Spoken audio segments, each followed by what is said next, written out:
cheia de graça, o Senhor é convosco. Bendita sois vós entre as mulheres, bendito é o fruto do vosso ventre, Jesus. Santa Maria, Mãe de Deus, rogai por nós, pecadores, agora e na hora de nossa morte. Vinde, Espírito Santo, vinde por meio da poderosa intercessão do Imaculado Coração de Maria, vossa amadíssima esposa. Podemos sentar um pouquinho. Jesus manso e humilde de coração. Por que Nossa Senhora pediu uma confissão e uma comunhão reparadora todo mês? Meus irmãos, não são os pagãos que comungam, não são os judeus, não são os muçulmanos, não são nem os protestantes. Quem comunga o corpo e o sangue de Cristo, a Eucaristia, são os católicos. E me vinha claramente durante o cenáculo que muitos católicos estão maltratando Jesus, estão pisando em Jesus. Quem vendeu José foram seus irmãos. Quem quis matar José foram seus irmãos. Quem perseguiu Jeremias e quis matar Jeremias foram seus irmãos, seus conterrâneos da mesma religião. Quem entregou Jesus para ser torturado pelos romanos foram os judeus. São gente que está dentro, não que está fora. Nossa Senhora está vendo do alto do céu que Jesus está sendo maltratado pelos sumos sacerdotes, pelos fariseus, pelos saduceus, pelos mestres da lei, pelos escribas e pelos chefes do povo. Jesus está sendo arrastado pelos católicos. Certa vez, Santa Faustina teve uma visão da flagelação do Senhor, e ela via e se compadecia, e era toda condoída por dentro, e ao olhar tudo aquilo, ela via que os algozes romanos tomavam forma de bispos, de padres, de diáconos, de seminaristas, de freiras, de ministros da comunhão, de catequistas, de gente que fica na igreja dia e noite.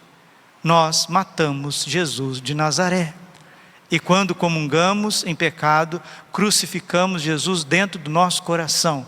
Hebreus capítulo 6, versículo 6. Todas as vezes que pecamos gravemente, estamos crucificando Jesus de novo. E Nossa Senhora, como mãe, que não aguenta ver o seu filho ser torturado de novo. Padre, Jesus sofre na Eucaristia, não do modo humano. Cristo ressuscitado dos mortos não morre mais. Jesus não sofre fisicamente como ele sofreu na coroação de espinhos, como ele sofreu na flagelação, com os bofetões, com as escarradas, com o abandono, com as pisaduras. Fisicamente, Jesus não sofre na Eucaristia do mesmo jeito que ele sofreu quando ele estava nesta terra, mas que Jesus sofre por ser Deus, isso sim ele sofre. Jesus está aqui no sacrário, na Eucaristia. Se acontecer uma profanação, Jesus sofre com isso, o Pai sofre com isso, Nossa Senhora sofre com isso. A mensagem de Fátima é uma mensagem eucarística. O mundo está do jeito que está porque a Eucaristia é colocada de lado. Não se dá valor mais ao corpo e sangue de Cristo.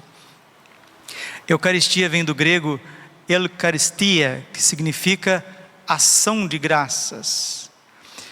É o sacramento dos sacramentos, chamado também de diviníssimo sacramento, pois é o corpo, o sangue, a alma e a divindade de nosso Senhor Jesus Cristo, vivo e presente, sob as espécies do pão e do vinho. O Concílio Vaticano II afirmou na Lumen Gentium número 11, a Eucaristia é fonte e centro de toda a vida cristã. Se não tivesse Jesus na Eucaristia, o mundo já teria terminado faz muito tempo, ensinava o Padre Pio. O Código de Direito Canônico, no número 897, cânon 897, nos diz assim: Augustíssimo sacramento é a Santíssima Eucaristia, na qual se contém, se oferece e se recebe o próprio Cristo Senhor e pela qual continuamente vive e cresce a Igreja. O sacrifício eucarístico, memorial da morte e ressurreição do Senhor, em que se perpetua pelos séculos o sacrifício da cruz. É o ápice da vida cristã. Por ele é o que significa e se realiza a unidade do povo de Deus e se completa a construção do corpo místico de Cristo. Nossa Senhora quer a Santa Missa uma vez por mês em honra ao seu coração imaculado. E ela disse que quem assim o fizer, ela promete proteger de forma especialíssima na hora da morte e levar para o céu. E a Virgem não mente, ela não mente. Feliz de você que valoriza os 5 primeiros sábados. E que faz não só 5 primeiros sábados, mas 50 primeiros sábados, 100 primeiros sábados, 300 primeiros sábados. Os primeiros sábados do mês de forma perpétua, as sextas-feiras primeiras do mês de forma perpétua, porque uma das promessas do coração de Jesus, da entronização do Sagrado Coração de Jesus, é a segunda promessa, que nosso Senhor, no seu divino coração, Ele promete que quando uma comunidade religiosa, alguém de uma comunidade religiosa ou a própria comunidade cai em algum pecado, Ele levantará imediatamente e já não computará mais essa falta. Que coisa bonita, hein? Alguém que caiu, alguém que desviou, que fraquejou. Estou vendo aqui gente com o zelador do coração de Jesus, bendito seja Deus, zeladores perpétuos do coração de Jesus na missa diária, que minha tia também, tia de Viges, né? Chamada de tia do Virgem, tia de Viges, ela só participava da missa com a fita do apostolado da oração. Participe mesmo, zeladores perpétuos do coração de Jesus. Segunda promessa, são 6 promessas colhidas ali dos escritos de Santa Margarida Maria. A segunda promessa para quem ama o coração eucarístico de Jesus: se você cai num pecado, no escândalo, Ele te levanta imediatamente e não lembra mais das suas faltas. Jeremias capítulo 31, versículo 34: perdoarei todas as suas faltas e não mais me lembrarei dos seus pecados. Porque amor só se paga com amor, dizia São João da Cruz. O livro do Gênesis relata a figura de Melquisedeque, sacerdote de Salém, que oferece pão e vinho a Abraão após a vitória. Isso está em Gênesis capítulo 14, versículo 18 até 20. Mais adiante, no capítulo 22 do Gênesis, narra o episódio do sacrifício de Isaque, Gênesis 22, 11. Existe um outro trecho que remete fortemente ao sacrifício eucarístico, é a instituição da Páscoa, Êxodo capítulo 12, versículo 14. Este dia será para vós um memorial, e o celebrareis como uma festa para Yahvé. Nas vossas gerações a festejareis, é um decreto perpétuo. A Páscoa é instituída no Antigo Testamento e é perpetuada com o sacrifício da cruz. Dentro do próprio judaísmo, a releitura da Sagrada Escritura é profunda, procurando não se fechar em si mesma. Por isso se distingue 2 correntes, Midrash e Pshat.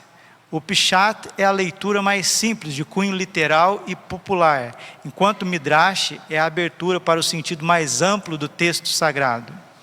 Nos diz Dom João Evangelista Martins Terra, grande exegeta, bispo do Brasil: o Midrash é sempre uma leitura da Sagrada Escritura num novo contexto histórico.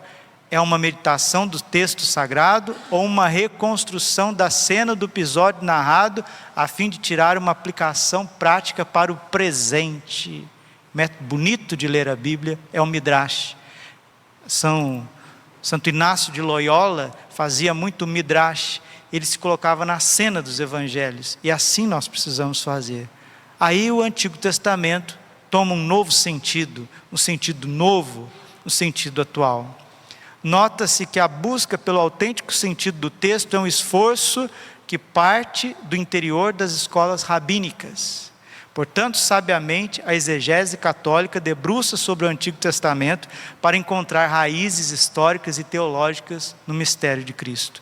Nos Salmos vislumbra-se de forma poética e espiritual a história de Israel. Como é bom ler os Salmos, meu Deus do céu. Os salmos é a oração de Jesus. Jesus nasceu cantando e rezando os salmos, trabalhou cantando e rezando os salmos, viveu cantando e rezando os salmos, sofreu cantando e rezando os salmos, morreu cantando e rezando os salmos. Os salmos, ele expressa todos os sentimentos humanos diante de Deus e faz dele uma oração profunda, autêntica e poderosa.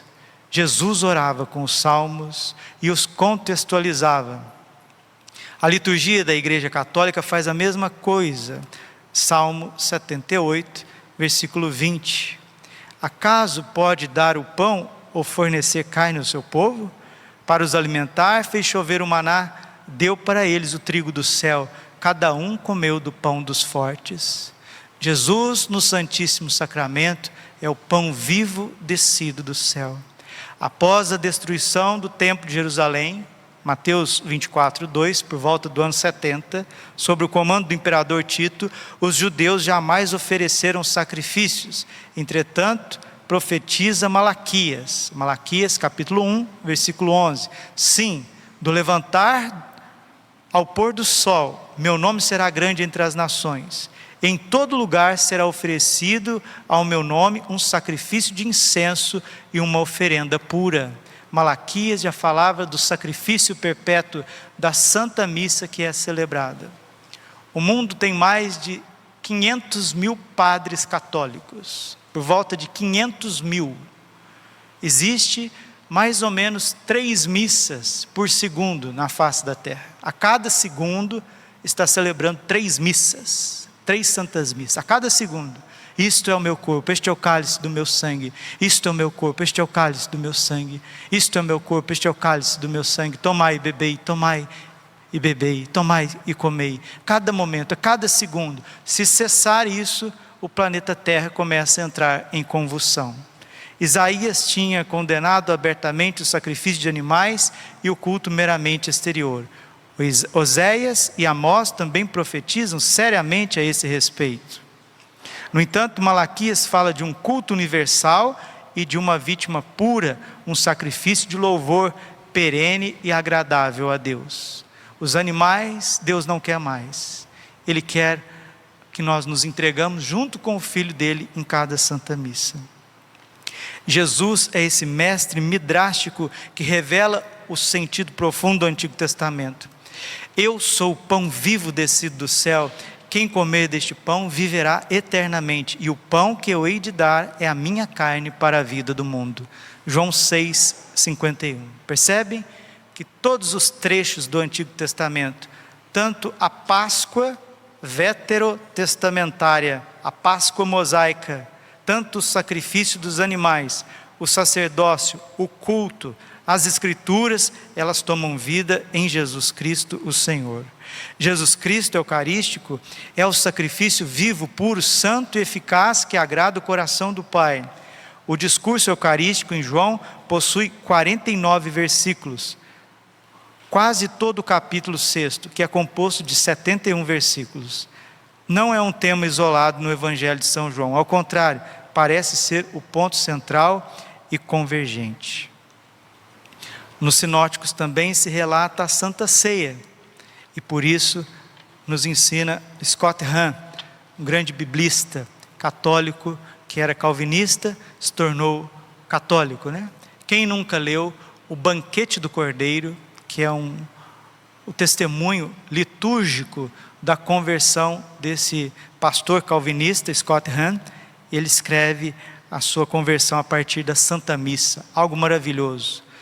Scott Hahn nos diz: uma vez que Jesus é o filho de Davi, ele é o herdeiro legítimo do trono e da aliança de Davi. Deus estabelece um reino em Jesus.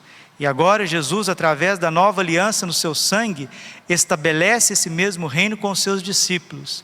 Esta aliança estabelecida não é promessa de uma atribuição, de algo futuro, mas a declaração e a atribuição de toda a graça presente. Jesus atualizou o reino dos céus na Santa Ceia, e esse reino dos céus é dado a nós a cada missa que nós participamos. De fato, toda a Sagrada Escritura gira em torno do mistério pascal, paixão, morte e ressurreição do Senhor, que tem como fruto a Eucaristia, penhor eterno e eficaz da nova economia da salvação. Sacrosanto Concílio, número 47, 48 e 49.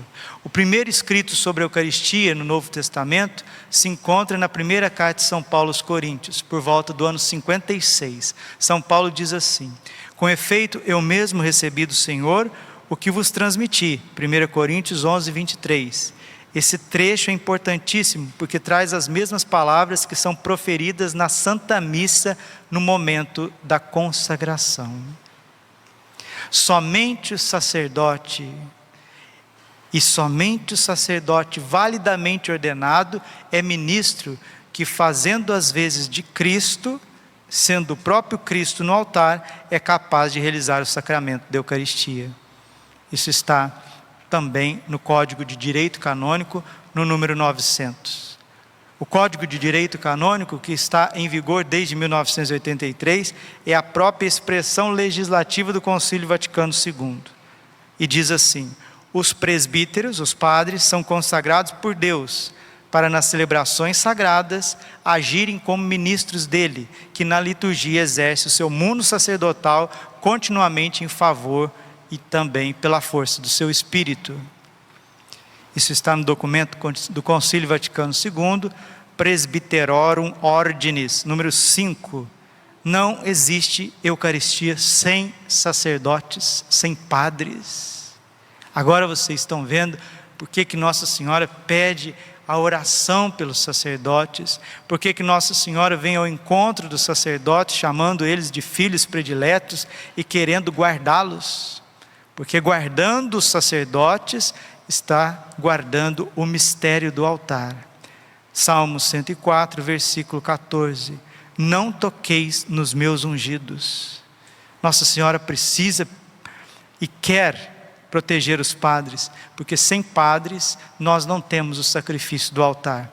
E também não adianta, padres do mundo inteiro, meus irmãos, eu falo para mim, celebrar a missa em pecado.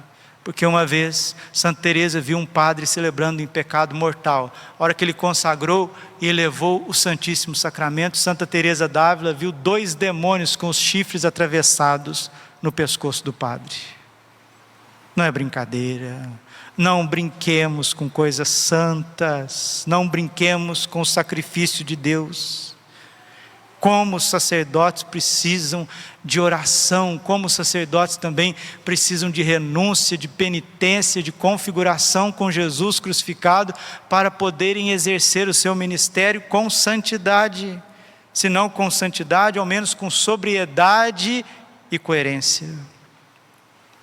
A matéria para a validade do sacramento da Eucaristia é o pão de trigo e o vinho de uva, Código de Direito Canônico 924. Os mesmos elementos da natureza e fruto do trabalho do homem que Jesus utilizou na celebração da última ceia.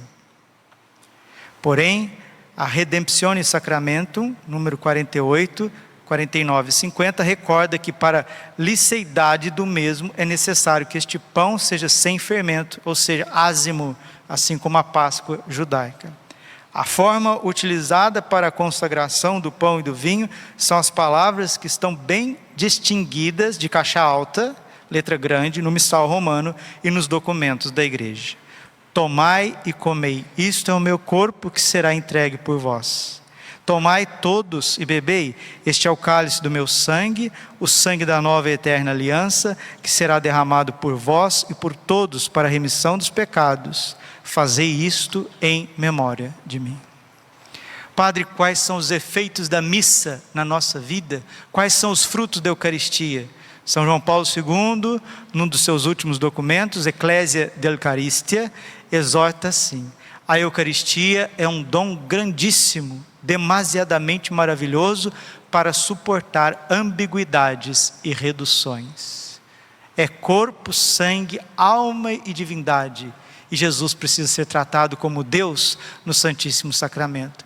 Senão nós atrairemos a ira de Deus sobre nós. Volto a dizer, não são os pagãos que vêm à missa, não são os judeus, não são os islâmicos, não são os budistas, não são os hindus, não são nem os nossos irmãos protestantes, somos nós, católicos. Como que você participa da missa? Como que as assembleias participam da missa nesse Brasil? Meu Deus do céu, tem missa que não tem nem condições de entrar, não tem nem jeito de entrar, tem cidades que não tem como ir na missa, não tem como. Você vê o tanto que Jesus é pisado. Será que é só eu que vejo isso? Eu e Nossa Senhora? Não, você também vê. Nós vemos. E não somos melhores do que ninguém. Mas precisamos ser, e vamos ser, com a graça de Deus, como Francisco, Jacinto e Lúcia, reparadores do amor eucarístico. Basta de tanta blasfêmia, basta de tanto sacrilégio com o nosso Senhor presente na Eucaristia, e tudo será transformado a partir do culto eucarístico. O dia que a igreja dar a Deus o que é de Deus, o mundo muda, a face da terra muda. Enquanto nós fomos turistas, enquanto viemos passear na missa, católicos sem evangelização, sem compenetração, sem aprofundamento nos mistérios, tudo está ao nosso dispor para oferecer ao mundo um culto digno de Deus, para que o mundo seja salvo pelo sacrifício da cruz. Mas quem são os comensais da Eucaristia? São filhos ou são cães? Não dê o que é santo aos cães, não dê pérolas aos porcos. Essas palavras resumem todo o esforço de 2000 anos realizado pela igreja para guardar o mistério da fé, memorial sacrificial de Cristo e de seu corpo. Catecismo da Igreja, 1362. Os efeitos deste divino sacramento estão intrínsecos à transubstanciação do vinho no sangue e do corpo e do pão no corpo do Senhor, presença real e substancial. Escreve o Papa São Paulo VI na Mysterium Fidei. Todavia, para que ninguém entenda mal este modo de presença que supera as leis da natureza e constitui no seu gênero o maior de todos os milagres, São Paulo VI recorda Santo Tomás de Aquino: a Eucaristia é o maior de todos os milagres. Vamos repetir? A Eucaristia é o maior de todos os milagres. Mais uma vez. A Eucaristia é o maior de todos os milagres. Neste sacramento, Cristo se torna presente pela conversão de toda a substância do pão no seu corpo e de toda a substância do vinho no seu sangue. Conversão admirável e sem paralelo, que a Igreja Católica chama com razão e propriedade de transubstanciação. Parece pão, mas já não é mais pão. Parece vinho, mas já não é mais vinho. Mas padre, eu estou vendo pão, tem cheiro de pão, tem peso de pão, tem textura de pão, tem gosto de vinho, tem cheiro de vinho, tem textura de vinho. Que os teus sentidos não te enganem, porque a substância é o corpo, o sangue, a alma e a divindade de nosso Senhor Jesus Cristo. A participação consciente e coerente nesse inefável banquete é sem dúvida a maior torrente de graças, pois não comunica somente as graças, mas o próprio autor da graça e de todas as graças. Afirma São Pio X, a Eucaristia é a mais nobre de todas as devoções, porque tem o próprio Deus como objeto. E é o mais salutar, porque nos dá o próprio autor da graça. É o mais suave, pois suave é o Senhor. Além de favorecer um caminho seguro e curto à santidade e à perfeição, nos ensinava também Santa Teresa d'Ávila, que a Eucaristia é o caminho mais curto e mais suave e mais certo para a perfeição. Os efeitos da Eucaristia são resumidamente 7. Estão no Catecismo da Igreja Católica, 1391, até o parágrafo 1401. São 7 os efeitos da Eucaristia na alma do justo. Primeiro, aumenta a união com Cristo. Quanto mais uma alma está unida a Cristo, tanto mais ela está longe do pecado. Quanto mais uma alma está unida a Cristo, tanto mais ela reluz. Tanto mais uma alma está unida a Cristo, tanto mais ela tem força para sofrer neste vale de lágrimas. Segundo efeito da Eucaristia, nos aparta do pecado. Eis o Cordeiro de Deus, aquele que tira o pecado do mundo. Jesus, na Eucaristia, nos arranca o pecado da alma. Terceiro efeito da Eucaristia, apaga os nossos pecados veniais. Se não cometemos pecados mortais, o ato penitencial da Santa Missa apaga todos os pecados veniais. Uma pessoa que participa da missa e morre, logo em seguida, ela está sem nenhum pecado atual. Ela vai prestar conta a Deus das desordens da sua alma, mas pecado ela não tem, não existe, diz o catecismo. Quarto efeito da Eucaristia, preserva-nos dos pecados mortais. A melhor forma da gente viver longe do mal é receber Jesus no Santíssimo Sacramento todos os dias, se possível. Quinto efeito, constrói a unidade do corpo místico de Cristo, que é a igreja. Tanto é que o mundo está tão fraco e padecendo de testemunho cristão, porque os nossos irmãos evangélicos não participam da missa, e também a igreja ortodoxa tem uma grande crise sacerdotal, porque os padres da igreja ortodoxa podem ser casados, e os bispos ortodoxos estão passando por muitas dificuldades com essa situação de padres casados. Desde tanto tempo assim é na igreja ortodoxa, e agora precisa de uma unidade entre a igreja católica, ortodoxa e evangélica, para que venha a unidade do corpo místico de Cristo e aconteça o triunfo do coração imaculado de Maria neste mundo. Sexto efeito, sexto fruto de quem recebe o corpo e o sangue de Jesus, nos compromete com os pobres. Jesus no Santíssimo Sacramento é o pobre dos pobres, é o abandonado dos abandonados.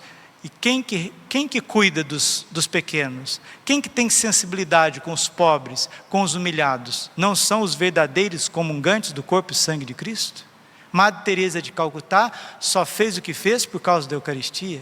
São Damião Molokai só fez o que fez naquela ilha por causa da Eucaristia. São Vicente de Paulo só fez o que fez com os pobres por causa da Eucaristia. São Francisco de Assis viveu entre os pobres e pobre por causa da Eucaristia. Ela nos une, nos compromete com os pequenos, com os pobres. E sétimo efeito, segundo o catecismo, é o vínculo objetivo de unidade dos cristãos. Por isso o casal que comunga junto, permanece junto, com todas as dificuldades. Casal que comunga junto, permanece junto. Vamos repetir? O casal que comunga junto, permanece junto. O que Deus uniu, o homem nos separa. Essa parte é muito bonita. O que Deus uniu, Mateus 19:6. O homem nos separa, o pecado nos separa. Comungar junto é permanecer junto e estar aberto ao amor. Os desafios diante deste dom precioso que o Senhor concedeu à sua igreja não são poucos. Correntes liberalistas, muitas vezes fazem mais mal do que bem, pois se perdem nos meios e nos extremos, obscurecendo o verdadeiro motivo da Eucaristia, o sacramento do amor e da caridade ardente do coração de Jesus, da caridade que é imbuída da verdade. Nesta perspectiva, recorda o último sínodo sobre a Eucaristia, Sacramento Caritatis, número 20, exortação assinada pelo Papa Bento XVI. Os bispos, ou seja, os padres sinodais, afirmam justamente que o amor à Eucaristia leva a apreciar cada vez mais também o sacramento da reconciliação. Quem ama a Eucaristia, ama a confissão. Por causa da ligação entre ambos os sacramentos, uma catequese autêntica acerca do sentido da Eucaristia não pode ser separada da proposta de um caminho de penitência. Olha o que está dizendo o último documento da igreja a respeito da liturgia. Que para comungar com frequência, nós vamos ter que confessar com frequência. Nossa Senhora antecede esse sínodo em 100 anos, com a aparição de Fátima. Em Fátima, Nossa Senhora pediu isso, confissão frequente e comunhão frequente. Gente, vocês não perceberam ainda que o dia que a igreja começar do clero valorizar o corpo e o sangue de Cristo e começarmos a viver uma vida eucarística, tudo mudará? Padre, mas hoje não era a formação de São José? Quem guardou Jesus para o sacrifício? Não foi São José? São José é o maior adorador de Jesus eucarístico. Ele protegeu Jesus durante a sua vida, para que ele fosse hóstia santa, pura, imaculada, oferecida em sacrifício a nós. Que Deus nos dê um coração adorador. Beato Guilherme José Chaminade diz a respeito de São José: que visão sublime ter o Filho de Deus sempre diante de seus olhos. Os de José, raríssimo êxtase, prodigiosíssima felicidade. Nós que adoramos Jesus no Santíssimo Sacramento, temos uma graça. Agora São José tinha Jesus diante dos olhos constantemente. São Pedro Julião Imard, ele ensina: embora ele, São José, nunca tenha adorado nosso Senhor nas espécies eucarísticas e jamais tenha experimentado a alegria de comungar, ele teve e adorou Jesus em forma humana. São José comungou com as mãos, tocando em Jesus, comungou com seus lábios, beijando Jesus, comungou com seu coração, dando ali o peito para Jesus, dando o seu colo para Jesus, Jesus dormindo no seu colo. Assim, São José foi comungando durante a vida, não sacramentalmente, mas ele comungou com tanto amor. Jesus, menino, ele criou Jesus, que ele se tornou um homem totalmente eucarístico. São José é um exemplo para todos nós que queremos viver da Eucaristia. São José Amarelo diz assim: quando recebemos a Santa Comunhão, pensemos que Jesus vem a nós como um bebezinho. Então oremos para que São José nos ajude a bem recebê-lo quando o segurou nos seus braços. Quanta beleza, quanta graça que Deus quer nos cumular.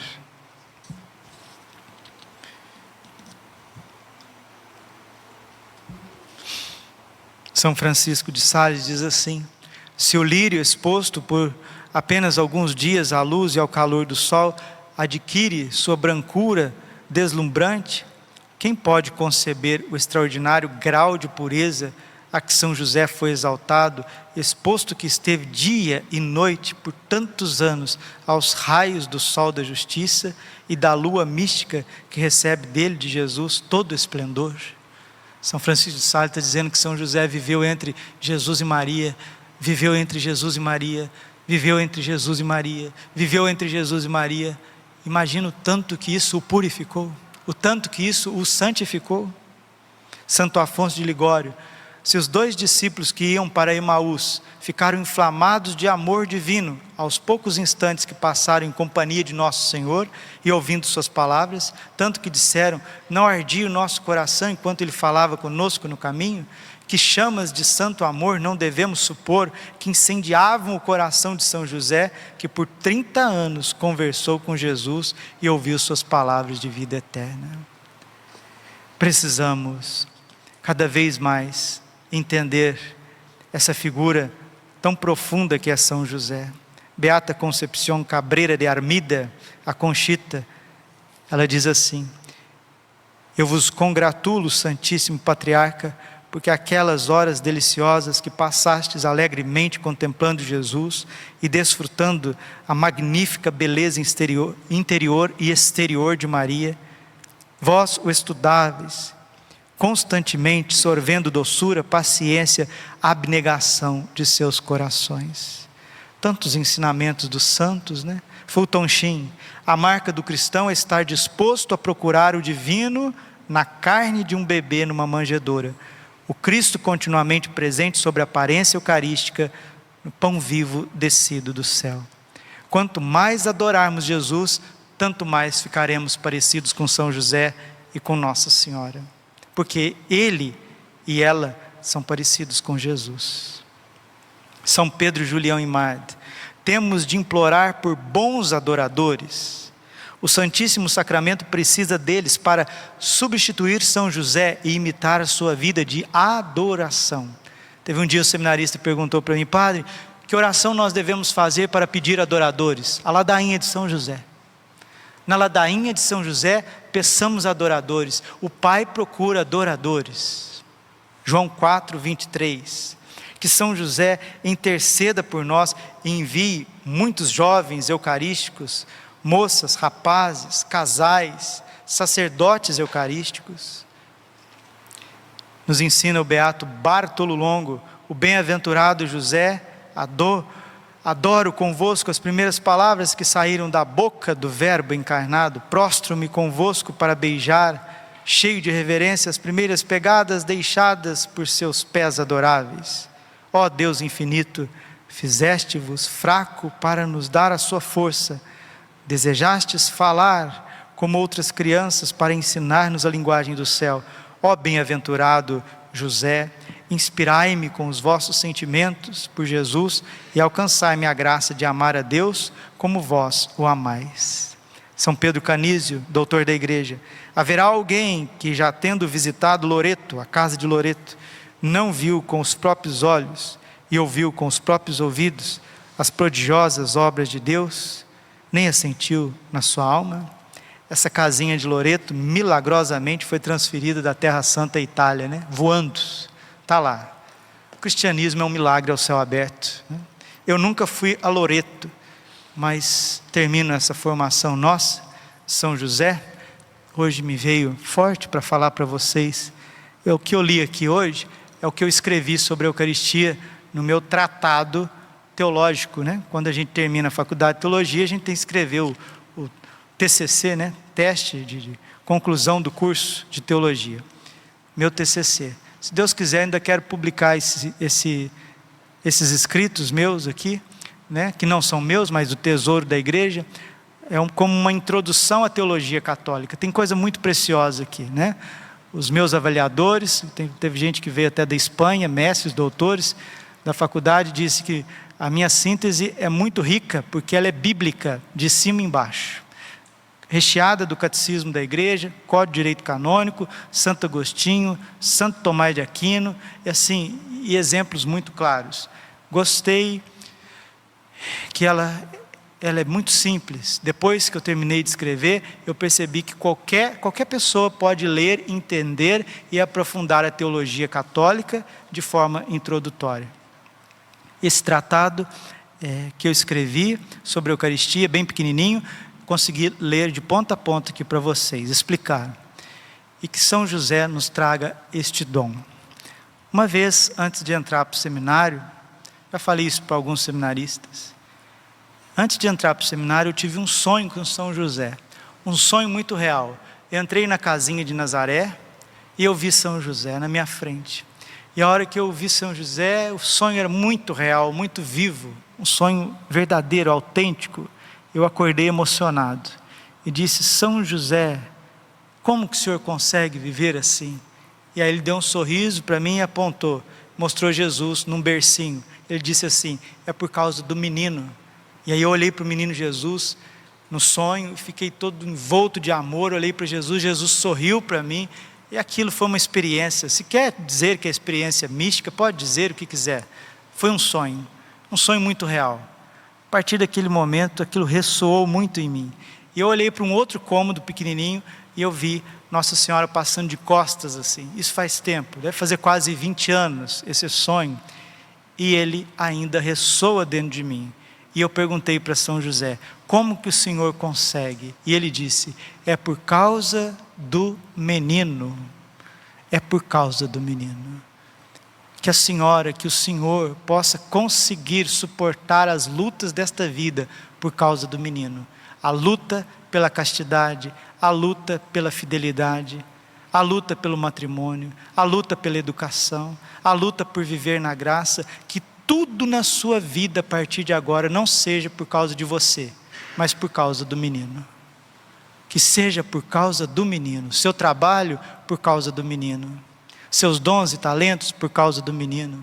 A sua consagração a São José por causa do menino. Sua paciência e tolerância por causa do menino. Essa Santa Missa por causa do menino. Esta comunhão reparadora do primeiro sábado por causa do menino. Você está onde você está hoje por causa do menino.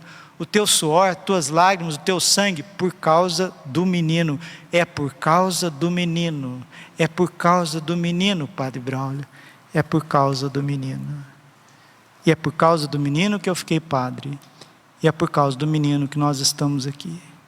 E é por causa do menino que estamos fazendo esta consagração a São José. E é por causa do menino que você tem que entregar a sua vida em sacrifício. É por causa do menino. Glória ao Pai, ao Filho e ao Espírito Santo, como era no princípio, agora e sempre. Coração imaculado de Maria, confiança, saúde e vitória.